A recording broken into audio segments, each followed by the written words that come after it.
He must be the most arrogant old fool in recent years. Watch the car or I'll interrupt you. This film, which was released in 2018, is a classic of Taiwan gangster films.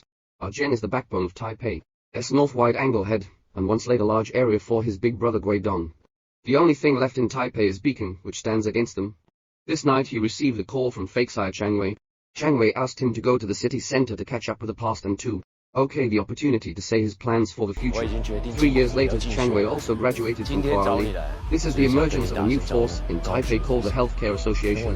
Different from other corners, they mainly engage in white powder business that no one dares to touch. Most of the members of his team are driving and spending money. This night, Bai Mao of the Healthcare Association found the boss of Beacon. Han Chun asked me why you didn't reply after my boss asked you so many times. It turned out that the Healthcare Association had invited Han Chun to cooperate with them in the white powder business, but Han Chun knew that these businesses earned short-lived money, and only those who lost their way would do it. He politely refused the other party. It never occurred to him that the other party was really serious. Han Chun was smashed by white hair, and rushed to the roof step by step. The boss of the Healthcare Association is Chang Wei, who has finished his study. Chang Wei once again proposed cooperation. Han Chun did not believe that he dared to die under his own territory, and once again resolutely refused. Chang Wei was no longer polite this time. First he called Fa Zuran. Brother, it's me. I'm back. You didn't win the territory 3 years ago. Lines help you win it. After the two hung up the phone, Chang Wei made a downward gesture to Bai Mei.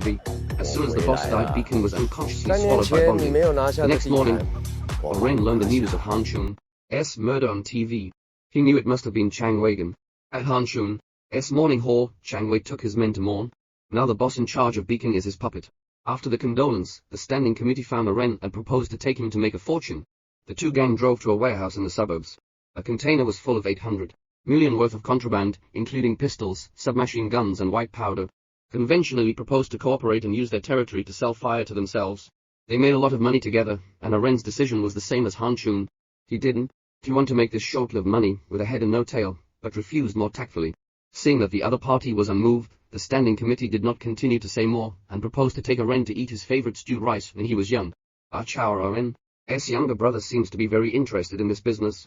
Sure enough, the next day he was confronted by the boss to find Chang Wei, and offered to buy goods from him.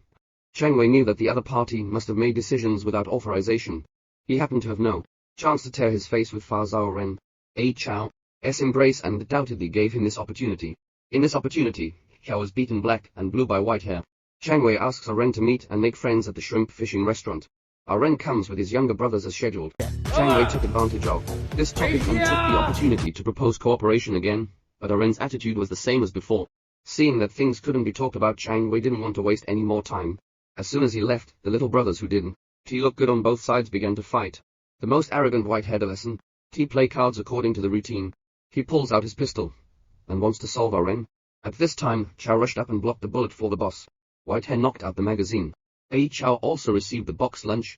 Ren, who had never suffered a loss immediate, called his men to retaliate. Unexpectedly, Guidong called and asked him not to make things big. He would come forward and solve them peacefully. Ren is very loyal to the eldest brother, and won't let him retaliate on a large scale, but Bai Mao must pay for a chaos debt.